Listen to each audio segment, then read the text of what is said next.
High refresh rate monitors. Everyone likes them, you know, if you are a PC gamer, you love them. They're all the craze right now, but budget ones come with a big trade-off, which is picture quality.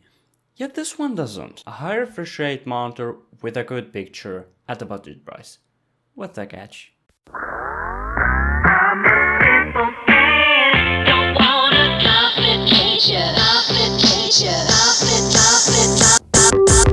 The Samsung C24FG70, a 24-inch 1080p, 144Hz, 1 millisecond VA curved monitor with quantum dot technology and FreeSync, one mouthful. And it's advertised as a gaming monitor, yet it is much more than that. It has the refresh rate, but it also has an amazing picture quality and viewing angles. So if you are more of a streamer, a gamer, new designer or an editor, even if you are a decent one, you are able to actually use this monitor with a relief in your mind that you are not cutting corners, and it is amazing for the price right now. I've got it for 180 euros or 260 bucks, but you can buy it for cheaper in the US or the UK used. I got it open box, but it came with two missing screws. That's what you get from getting open box shit from eBay. But I digress, as Jay says. This monitor is amazing. But if you are a pro-ish designer or a video editor, I'd highly recommend going with a 4K IPS monitor over this one. This one has some amazing color reproduction for the price, but you can get for a bit more a much better monitor when it comes to the resolution. For example, you can get 4 times the resolution. 4K is 4 times 1080p, and it's an amazing monitor. I can't say anything but that. The stand though, it's bad. It's just bad. Like, it's heavy and all, but the weight balance of it is bad. So the actual arm of it, not the bottom part, is the heaviest. The bottom part just is big for it being big. I don't know, like it even hurtles you putting a bigger mouse pad. There's that. And also it's very inconvenient in almost everything. If it was balanced and it actually held the monitor, I wouldn't be mad, but it won't actually hold the monitor. So you have to actually pressure the monitor down when you tilt it or swivel it. It's one of the biggest I have ever seen in like a desktop stand, and one of the worst, to be honest. Not the worst, I've seen much worse. I have had it personally, a much worse monitor stand. It wobbled like crazy, but this one is big and can't even hold the monitor. At least it won't wobble like crazy. Also the audio. There's an audio jack in the back, but don't use it, it's bad. It gives you some background noise, some noticeable background noise. Just use the motherboard audio instead.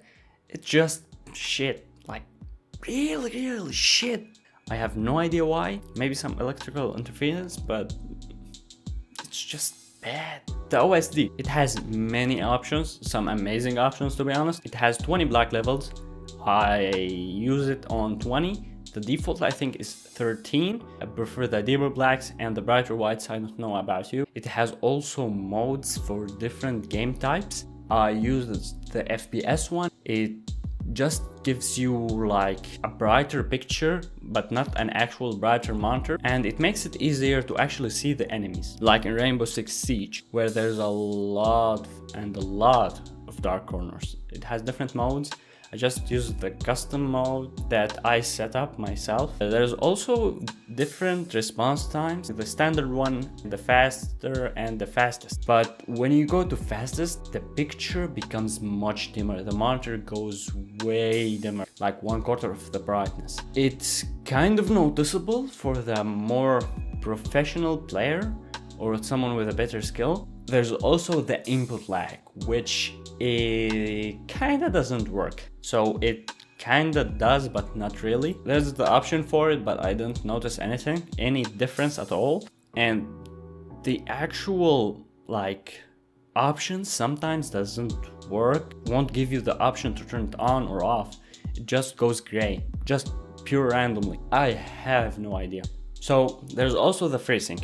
you won't be able to actually use it on anything but an AMD graphics card. If you don't have an AMD graphics card or an AMD APU, you won't be able to use it. Not on NVIDIA graphics cards. There's a hack for it if you have an NVIDIA graphics card as your main one and like an APU as a secondary one, or like an actual graphics card, an AMD graphics card, like an older one, less powerful, that actually supports FreeSync. You will be able to play games on the NVIDIA hardware mainly and also have FreeSync. There is a hack for it. LTT made a video about it a few days ago. This actually is the 5th shooting of this damn video, and I've shot the first one way before their actual video, so I had that info before them. So yeah, that's that. They didn't give an in-depth tutorial of it, but they more of demonstrated it. So the conclusion, is this monitor any good? Yeah, pretty damn good. I'd say the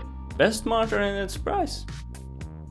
I can say that freely, unless you could find one of them 1440p 144Hz, them monitor, that Korean ones, but I haven't seen them at that price for a long time. I've only seen them for like $400, $500. But again, if you are a pro-ish designer or an editor, get a 4K IPS monitor. If you are a gamer, a streamer, anything in between, if you are not someone who browses memes or a pro in editing or like designing, I would just go with this monitor. If you have around 300 or less, around 200 or less bucks, you might be able to get this monitor easily. I found it here like a few days ago, another one for like 150 euros used around me. So there's that. So it's not really that hard to find. There's also monitors near that price, but again, QLED is amazing. It's an awesome technology. It doesn't burn like OLED, and it's still a great picture for the money. I'd say this is the best picture for the money with the refresh rate right now. That's all. Subscribe if you want, like it if you like it, dislike it if you dislike this review. Tell me if you liked this in the comments. If you disliked something, please tell me. Tell me if I said anything wrong and I will correct my statement. Other than that, that's all. If you had this monitor and you have a problem, please tell me. I'm not sponsored by Samsung, but I might help you. But again, first of all, talk to Samsung's support. Company support are always the best. I couldn't get 144Hz on my monitor and I didn't talk to Samsung.